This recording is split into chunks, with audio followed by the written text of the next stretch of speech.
मैं पत्रकार हूँ। कल रात मैं कवरेज से घर आ रही थी, तभी रास्ते में मेरी माँ का फ़ोन आया। मेरी माँ ने कहा कि घर में 2 लड़के, जिसका एक का नाम गोले है और दूसरे का नाम धर्मेंद्र रावत है, ये घर में गुम्मे अधे चला रहे थे, गाली गलौज कर रहे थे और मेरा गेट तोड़ रहे थे। नशा किए हुए थे ये। मैंने अपने माता से कहा, मेरी माँ घर में अकेले रहती, 75 साल की हैं वो। मैंने उनसे कहा आप रुको, मैं आ रही हूँ। मैं वहाँ से सीधा घर आई, सीधा वहाँ से चल दी और चलकर सीधा मैं चौकी गई। मैंने चौकी में इस चीज़ की सूचना दी। फिर मैं घर आई। जब मैं घर आई तो यहाँ पर मैंने देखा मेरे साथ एक सिपाही भी चौकी से आए हुए थे। ये लोग यहीं घर के पास टंकी के पास बैठे हुए थे। जैसे मैं वहाँ पहुँची तो ये लोग गाली गलौज करने लगे और उसके बाद इन लोगों ने मारपीट शुरू कर दी।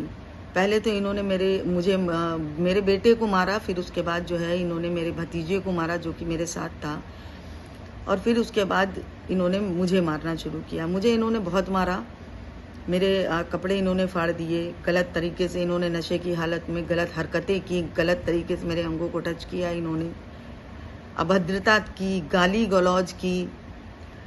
मैं किसी तरह से वहाँ से उठी, भागी। वहाँ जब भीड़ इकट्ठा हो गई, मैं वहाँ से किसी तरह से भागी। मैंने डायल 112 पे सूचना दी, डायल 112 आई यहाँ पर, और उसके बाद फिर मुझे थाने भेज दिया गया। मैं थाने गई।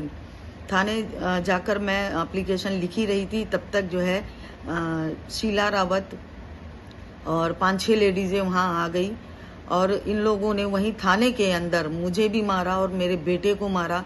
मेरे बेटे के बाथरूम की जगह, सुसु की जगह उसको चोट लग गई, जिसके कारण वो वहाँ बेहोश हो गया। मैं काफ़ी चिल्लाती रही, लेकिन मेरा बेटा होश में जल्दी नहीं आया। मैं काफ़ी परेशान हो गई वहाँ पर, चूँकि वो थाना परिसर था, मैं कुछ कर भी नहीं पा रही थी।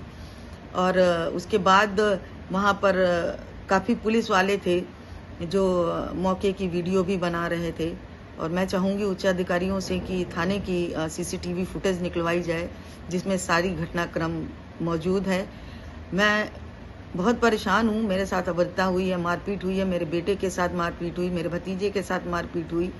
मेरे घर में आए दिन अद्धा गुम्मा चलाए जा रहे हैं, मेरे ऊपर हमले हो रहे हैं, मेरे बेटे को किडनैप किया जा रहा है। लगातार कोई ना कोई घटना होती जा रही है जिससे हम लोगों की जान को खतरा बना हुआ है, और मुझे ये प्रतीत हो रहा है कि आने वाले समय में कुछ ही दिनों में मेरी हत्या और मेरे बेटे की हत्या कर दी जाएगी।